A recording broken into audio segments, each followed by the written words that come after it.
Bismillahirrahmanirrahim. Me emrin e Allahut, mëshiruesit, mëshirëbërësit të mëshirëplotit.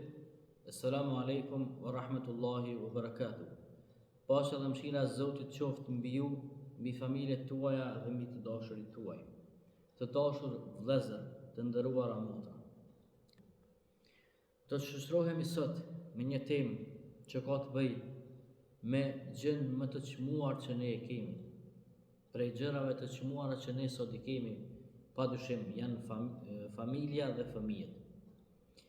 Ramazani është muaj i mundësisë së artë për të bashkuar familje, për të vllazëruar familje. E padyshim ata të cilët e hjeshojnë sofrën e iftarit janë prindërit dhe fëmijët.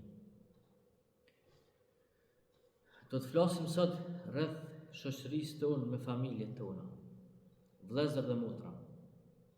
Mundësitë tona sot janë shumë më të mëdha se në të kaluarën, në të gjitha aspektet, si në aspektin e punës, si në aspektin e angazhimit, si në aspektin e ekonomisë, si në aspektin e begative, si në aspektin e ofrisë dhe dashurisë ndërmjet vetit. Nëse shikojmë të kaluarën tonë të çmuar dhe e krahasojmë me të tashmen që sot jetojmë, do të gjejmë që ndoshta kushtet ekonomike kanë qenë shumë më të dobëta se sot. Mirë po, edhe ne kemi sot dobësi, edhe pse kemi shumë përparësi. Përparësitë tona janë të shumta në krahasim me të kaluarën, sepse në të kaluarën ka munguar pasuria, ka munguar hapësira, ka munguar ekonomia, ka munguar bollëku që sot e kemi.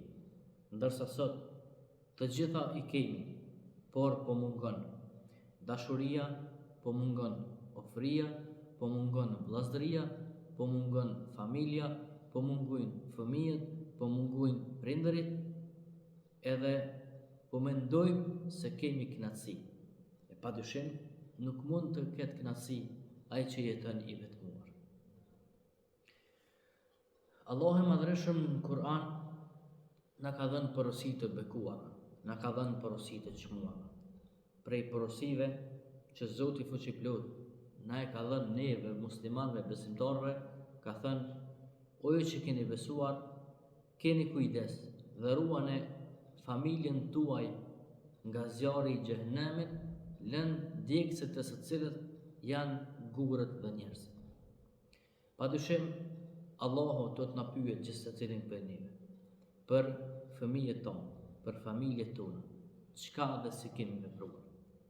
E nga ky këndvështrim, gjithë secili mundohemi që fëmijëve tonë t'u ofrojmë dashuri, t'u ofrojmë pasuri, t'u ofrojmë kushte ekonomike të mira, por po mungon dashuria shpirtërore dhe po mungon prezenca e prindërve në familje.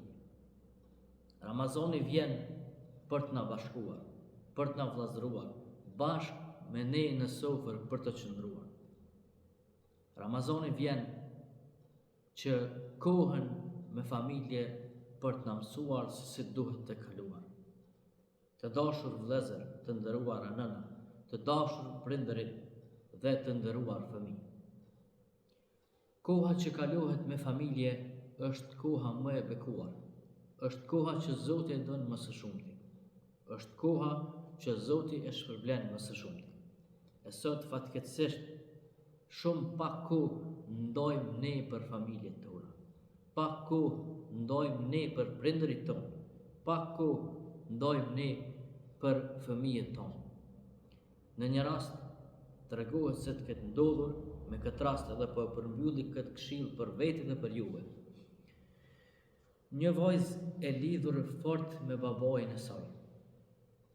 Mirë po babai i angazhuar dhe i stërngarkuar me punën e tij. Një ditë vajza pikëllohet për babain e saj. Dhe shkon te nona e saj dhe e pyet: "Oj nona ime, çfarë punon babai im?" Thot: "Këtë punë e bën babai yt." Thot: "Oj non, sa paguhet babai im?" thot kaq. Edhe vajza tërkohën e saj duke e përmend babajin, duke u lut për babajin. Një ditë vendos që Allahu ta shpërblen. Dhe kjo vajzë arrin me punën e saj, me angazhimin e saj që në shkollë ta zë vendin e parë në garat e diturisë. Në këto gara e sheh prezent babajin e saj. Dhe kur thirret emri i kësaj vajzës për ta marrë shpërblimin nga shkolla, krahas shpërblimit të shkollës e shpërblen edhe babajin me një shumë simbolike. Kur kthehen në shtëpi, vajza e sheh shpërblimin që shkolla ka ndodhur për të, e që është një mirënjohje, një medalje dhe 100 euro në zarfin e saj. Të nesërmen, vajza mendohet dhe thot: sot do ta ndaloj babajin, por kur zgjohet, babai kishte shkuar në punë. Kur kthehet në mbrëmje, vajza i afrohet babait me fjalë të bukura dhe me fjalë të ëmbla. Dhe thot: o babai, a ishe i kënaqur me rezultatet e mia në shkollë? Thot: po, të lumt. Më ke bërë krenar më shumë se sa kur. Thot: o babai, kam një kërkesë për ty. Cila është kërkesa? Thot: babai im, e kam një hedije, një dhuratë për ty. Por kjo dhuratë kërkon që ti të qëndrosh nesër me mua, mos të shkosh në punë. Kur e hap babai zarfin e shef që vajza shpërblimin e saj të shkollës me shumën 100 euro i adhuron babait të saj dhe i thot: sot duhet të qëndrosh me mua, sepse orët e punës të kësaj dite i ke të paguara nga unë. Të dashur vëllezër, të nderuara motra, qëndroni me fëmijët tuaj, bisedoni me ta, shëtisni me ta, jetoni me ta, mësoni me ta, edukohuni me ta, sepse kjo është gjëja më e çmuar që u lëni fëmijëve tuaj. Mundohuni që në Ramazan të i pyesni fëmijët tuaj: a e keni falur namazin? Si keni kaluar në syfër? Si po e kaloni ditën? Si po ju duket iftari? Apo lexoni Kur'an? Apo folni fjalë të bukura? Apo lexoni diçka nga feja e Zotit? Çfarë ke mësuar sot? Çfarë do të bësh nesër?